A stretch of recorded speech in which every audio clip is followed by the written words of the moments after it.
काही पदाधिकारी वेळेत आले नसल्यानं कोल्हापूर महापालिकेच्या स्थायी समितीची बैठक आज उशिरा सुरू झाली। बिद्री सबस्टेशन ते काळमावाडीपर्यंत भूमिगत केबल टाकण्यासाठी 19,39,00,000च्या निधीचा प्रस्ताव शासनाकडे सादर करण्याला या सभेत मंजुरी देण्यात आली। महापालिकेतील सर्व विभागांमधील स्क्रॅपचा लिलाव करण्याचंही यावेळी ठरवण्यात आलं। विविध विषयांबाबत यावेळी सकारात्मक चर्चा झाली। कोल्हापूर महापालिकेच्या स्थायी समितीची सभा आज महापालिकेत पार पडली। काही पदाधिकारी वेळेत आले नसल्यानं या सभेला सुरुवात व्हायला बराच वेळ लागला। त्यामुळे अनेकांनी नाराजी व्यक्त केली।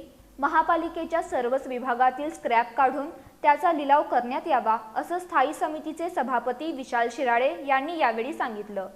कर्मचाऱ्यांना किमान वेतन लागू करण्याबाबतची चर्चा यावेळी झाली। बिद्री सबस्टेशन ते काळमावाडीपर्यंत भूमिगत केबल टाकण्यासाठी 19,39,00,000च्या निधी मागणीचा प्रस्ताव शासनाकडे सादर करण्याला स्थायी समितीची मंजुरी देण्यात आली। दुधाळी इथं धुण्याच्या चावीचं पाणी सुरू करणार होता, त्याचं काय झालं असा सवाल इंद्रजित बोंद्रे यांनी उपस्थित केला। मात्र राजघाटाजवळ जुन्या पद्धतीचा व्होल असून तो सुरू करण्यासाठी तांत्रिक व्होल सोडणारा कर्मचारी लागणार आहे। व्होल तुटल्यास पाणी सोडणं अडचणीचं होणार आहे, त्यामुळे थोडा वेळ लागणार असल्याचं प्रशासनानं सांगितलं। शहरातील हातगाड्यांवर कचरा टॅक्स गोळा करणार होता, त्याचं काय झालं असं अमर समर्थ यांनी विचारलं। त्यावर प्रत्येक हातगाडीला एका महिन्यासाठी 400 रुपये प्रमाणे पावती करण्यासाठी आरोग्य निरीक्षकांना सूचना दिलेल्या असून पुढील बैठकीवेळी या वसुलीची आकडेवारी सादर करू असं प्रशासनानं स्पष्ट केलं।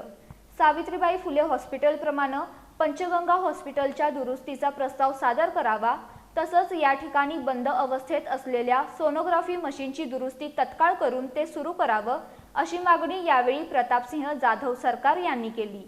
त्यावर पंचगंगा हॉस्पिटलमध्ये डॉक्टरांची कमतरता असल्यानं प्रसूतीचं प्रमाण कमी आहे, परिणामी शासनाच्या योजनेमध्ये प्रस्ताव सादर करणं अडचणीचं झालंय। मानधनावर डॉक्टर्स घेऊन पुढील वर्षी प्रसूतीचं प्रमाण वाढवून प्रस्ताव सादर केला जाईल असं प्रशासनानं सांगितलं। सोनोग्राफी मशीन हाताळण्यासाठी डॉक्टर्स मिळत नाहीत, पुन्हा एकदा याची जाहिरात काढून सदरचं मशीन डॉक्टर्स उपलब्ध झाल्यावर सुरू केलं जाईल असं यावेळी सांगण्यात आलं।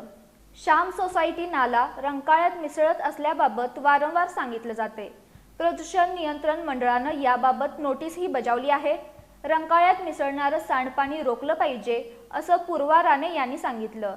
त्यावर प्रशासनानं दुधाळी झोनला अमृत योजनेअंतर्गत काम करण्यात आलं असून श्याम सोसायटी इथं मातीचा बंधारा घालण्यात आलेला आहे असं सांगितलं। पाणी जादा झाल्यास मोटरद्वारे पंपिंग करून उपसा केला जातो। या ठिकाणी एक MLDचा प्लॅन्ट DPDCला प्रस्तावित करण्यात येत असल्याचंही प्रशासनानं सांगितलं। बापट कॅम्प इथं पाणी पुरवठा व्यवस्थित होत नाही, त्याचबरोबर 11 मारुती मंदिर परिसरात झाडांच्या फांद्या तोडणं आवश्यक असल्याचं राजनंदा महाडिक यांनी सांगितलं। मात्र बापट कॅम्प पाणी पुरवठ्यासाठी निधीची आवश्यकता असून याबाबत एस्टिमेट सादर केल्याचं, तसंच झाडांच्या फांद्या छाटण्यासाठी वृक्ष प्राधिकरणाची मंजुरी घेऊन कार्यवाही केली जाईल असं प्रशासनानं सांगितलं। दुधाळी परिसरात काढलेला गाळ गेल्या 2 वर्षापासून तसाच आहे, त्याचा उठाव केला पाहिजे असं यावेळी प्रतापसिंह जाधव सरकार यांनी सांगितलं। ठेकेदारांनी केलेल्या कामांच्या ठिकाणच्या गटारीचं तसंच ड्रेनेजचं चेंबर व्यवस्थित लावलं जात नसल्याची तक्रार आदिल फरास यांनी केली। सर्व सदस्यांचं बजेट सोडण्याची मागणीही त्यांनी केली। यावेळी शहरातील रस्त्यांच्या पॅचवर्कचं नियोजन, प्रलंबित ड्रेनेज लाईनची कामं, नालेसफाईची अपूर्ण कामं याविषयी चर्चा करण्यात आली। नेहा तेंडुलकर, अभिजित मोकाशी, अर्चना पागर, अनुराधा खेडकर यांच्यासह सदस्यांनी विविध प्रश्नांबाबत यावेळी चर्चा केली।